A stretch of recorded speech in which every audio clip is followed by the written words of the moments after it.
tentang dunia pendidikan, jangan selalu paksakan ikan untuk manjat pohon, tapi paksakan ikan untuk berenang.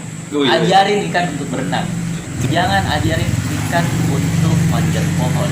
Soalnya sampai kapanpun, sampai kambing bertelur aja nggak akan bisa ikan manjat pohon.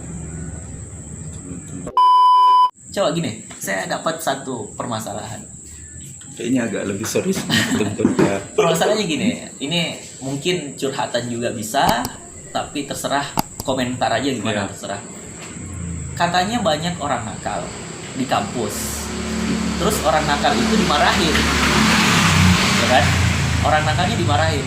Kamu kenapa nakal sekali? Terus jawaban kita apa? Iya pak, kita ngikut aja kan? Iya. Sebenarnya kita bisa bilang kok, kita nggak ngelawan, kita bisa bilang, Pak, saya kan udah bayar kamu. Kalau saya nakal ya perbaikin saya dong.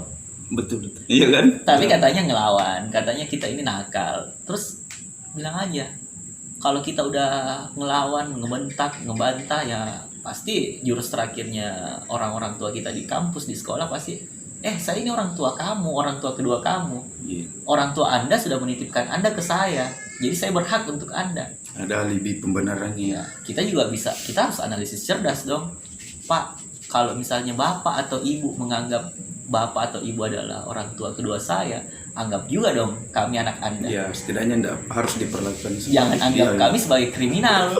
Baru buat salah dikit udah diskors, buat salah dikit udah dihakimin untuk kamu di diskorsing, kamu di DO.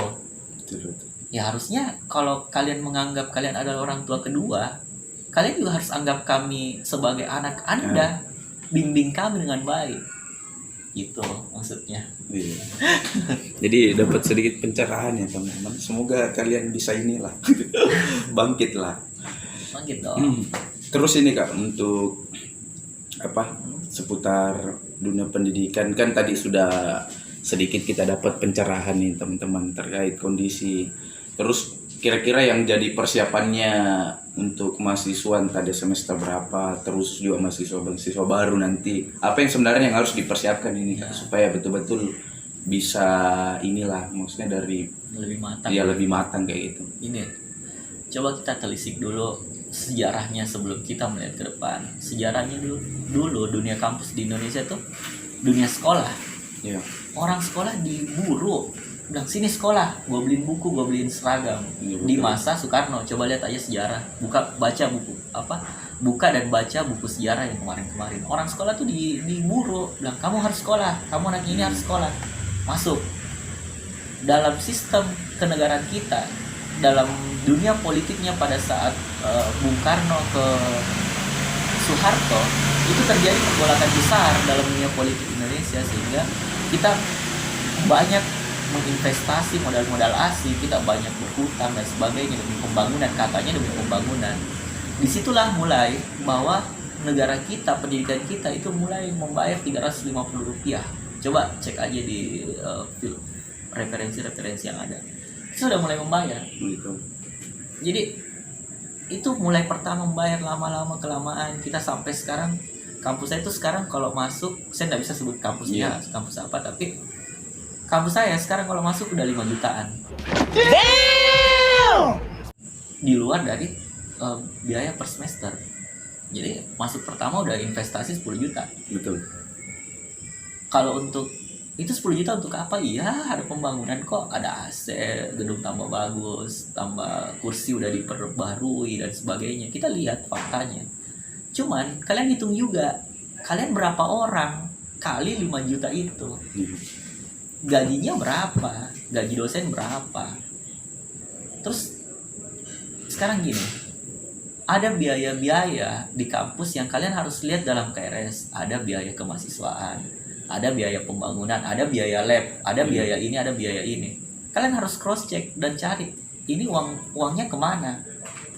Kalau kalian cuek, acuh dan menganggap bahwa biarlah cuma sekian. Iya betul. Banyak juga mahasiswa yang tidak sampai ke sana karena ya mereka berprinsip bahwa itu dapurnya kampus. Iya betul. Tapi sekarang gini filosofinya, yang bayar itu kan orang tua kalian.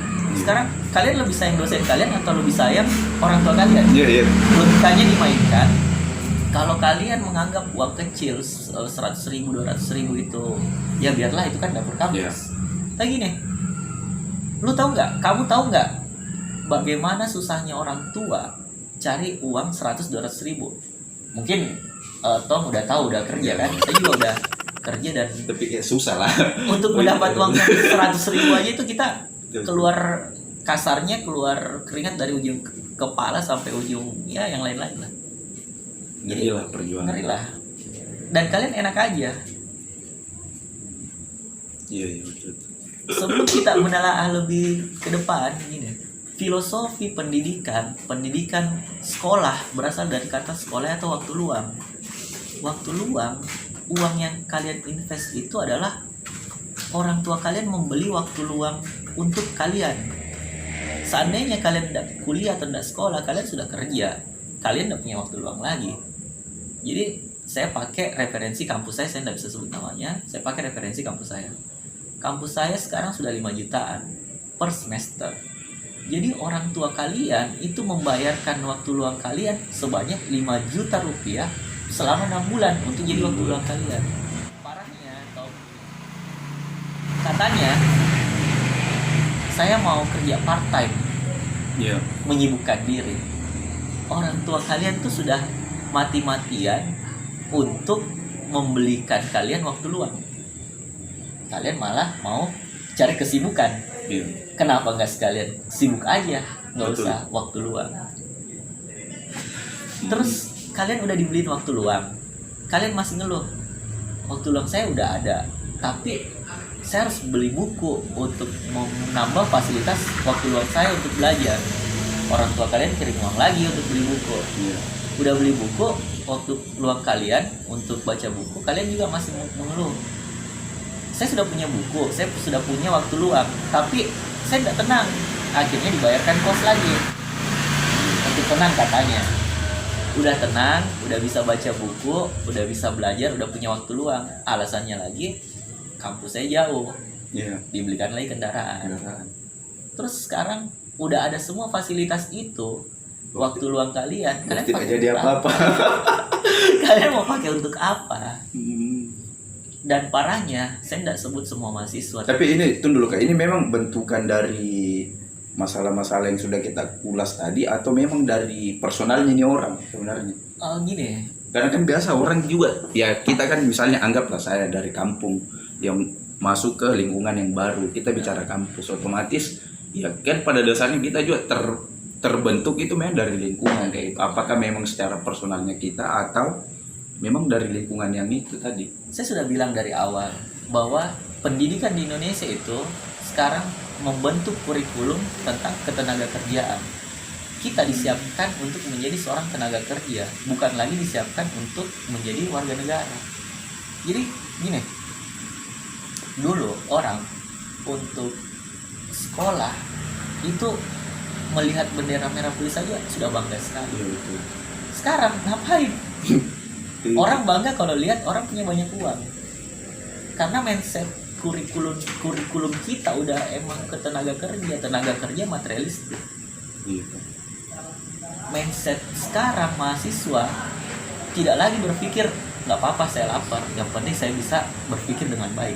Enggak, karena kurikulum kita membentuk kita untuk ke tenaga kerja mindsetnya ya realistis, cari uang. Kamu punya uang, sini kita berteman. Dulu kan coba lihat aja dulu mahasiswa dulu, kalau kalian lihat di YouTube lain yang mahasiswa dulu, mereka berjuang. Entah bagaimana perjuangannya, yang jelas mereka berjuang dengan solid. Sekarang perjuangan kita, kalau agak kontroversi sih sebenarnya kalau saya keluarkan ini, karena banyak aktivis nantinya yang akan berkomentar. Tidak apa-apa, biar komentar aja. Ini wadah untuk komentar ya. Masalahnya kita punya teman-teman banyak yang aktivis. Cuman, ya saya tidak bisa sebut merek dan sebut nama. Cuman gini, kalian bergerak, kalian dapat uang, ya kalian bikin kelompok masing-masing. Udah solid lagi, udah nggak solid. Kenapa? Karena ada bentukan uang, bentukan materialistis dan realistis. Sekarang orang dulu masih berani lapar untuk berjuang. Iya. sekarang untuk apa lapar? Kalau kita mau berjuang ya dapat apa? Saya harus berjuang, saya harus kritisin ini supaya ke depan saya punya link ini. Iya. Itu realistisnya. Kalau materialistisnya, saya berjuang untuk ini, kalau menguntungkan ya silakan. Kan itu memang sudah akademisi menurut mereka, karena bentukannya adalah ketenaga kerjaan. Iya, ya. Kayaknya saya malas untuk jadi begitulah teman-teman. Oke, jadi kalau kalian juga bertanya personalnya saya ya, kondisi saya seperti ini ya, mungkin teman-teman bisa tercerahkan lah kenapa langkah ini yang saya tempuh kan, kira-kira begitu.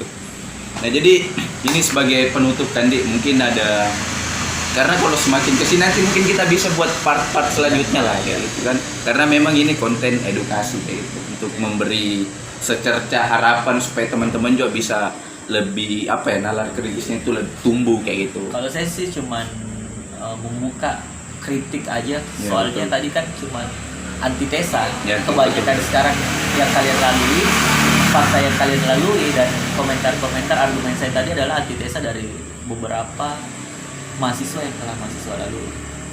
Itu aja. Dan rata-rata sih seperti itu perjalanannya.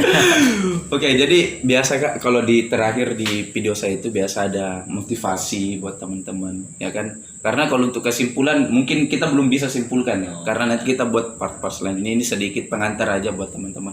Tapi di setiap akhir season video saya itu biasa ada sedikit motivasi buat teman-teman.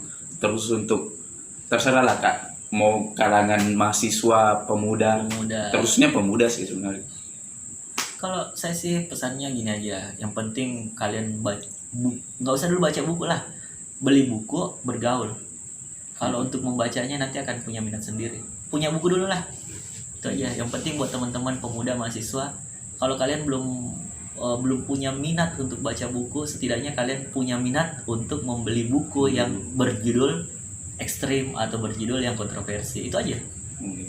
Kalau Jadi itu aja Tom. kayak gitu teman-teman. Oke, jadi semoga obrolan santai ini ya bisa sedikit menginspirasi teman-teman, ya kan, buka cakrawala berpikirnya teman-teman bahwa proses masih panjang kayak gitu. Jadi memang butuh persiapan-persiapan yang memang betul-betul matang untuk melalui semua itu.